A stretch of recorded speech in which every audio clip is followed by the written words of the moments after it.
Hello, everyone. Wrestling discussion here. So, interesting Smackdown this past Friday, yesterday.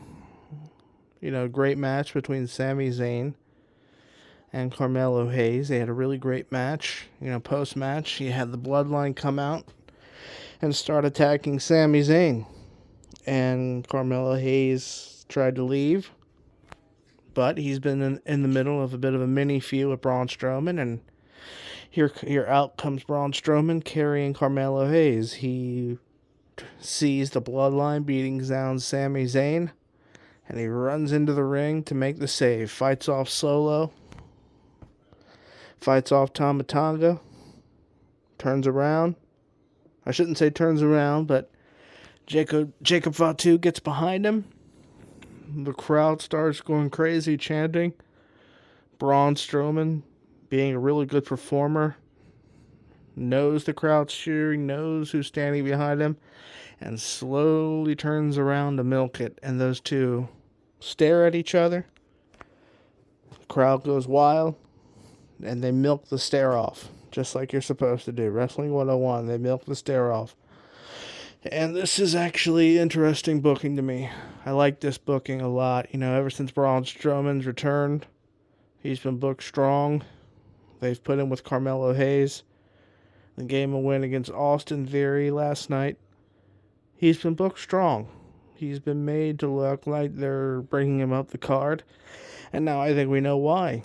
He's being built up to be the first big sort of singles opponent, I think, for Jacob Fatu. And I think it's really good booking. Logical booking. I think if your plan is to make Jacob Fatu a main eventer in the long run, really start raising his stock to where maybe he can start headlining PLEs in one-on-one matches. Get him to that level. He needs to have some big one-on-one feuds to start off. He needs something, obviously, to start off with. Braun Strowman's sort of perfect for that. A big one-on-one feud for Jacob Fatu. A big quality win. I think they're going to build that match. When it happens, I don't know. It's hard to say. I think it's a good... If you're going to put Jacob Fatu on at WrestleMania in his first big one-on-one match, Braun Strowman's the perfect opponent for him. I think Jacob Fatu gets that big win. And maybe you make two matches out of it. Maybe you could put it on Elimination Chamber.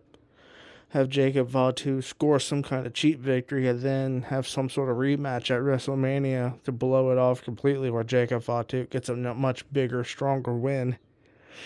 Or you can have the first match at WrestleMania and have the second match afterwards if you want to have more than one match. The point is, I think it helps build Jacob Fatu up to be much bigger and to help raise his stock.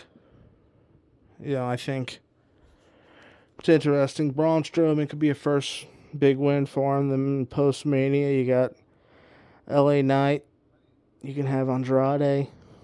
Honestly speaking, Sami Zayn would be a great next opponent for Jacob Fatu. A great next sort of one-on-one program for him.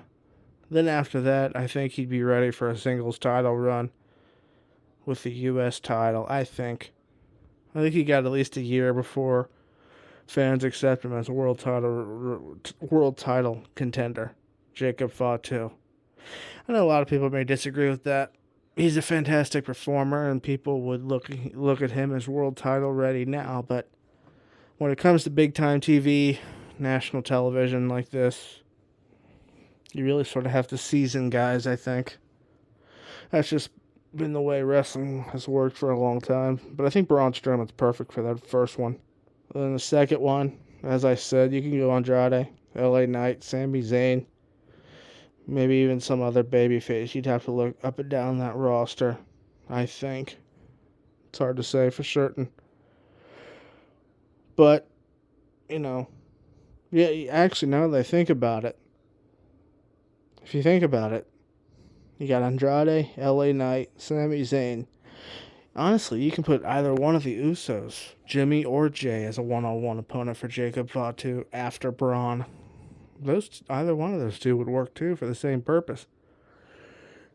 But I think, see, you're starting to see the sort of push, the singles push of Jacob Fatu right now. Now, what happens next after that's all said and done is going to be interesting because eventually, if you push Jacob Fatu as a huge single star, eventually him and Solo have a clash, right? For control of this new bloodline. Eventually. Not now. Not even a few months from now, but eventually you have to have some sort of friction there. They both can't be the top heel of whatever show they're on. You have to have some sort of friction.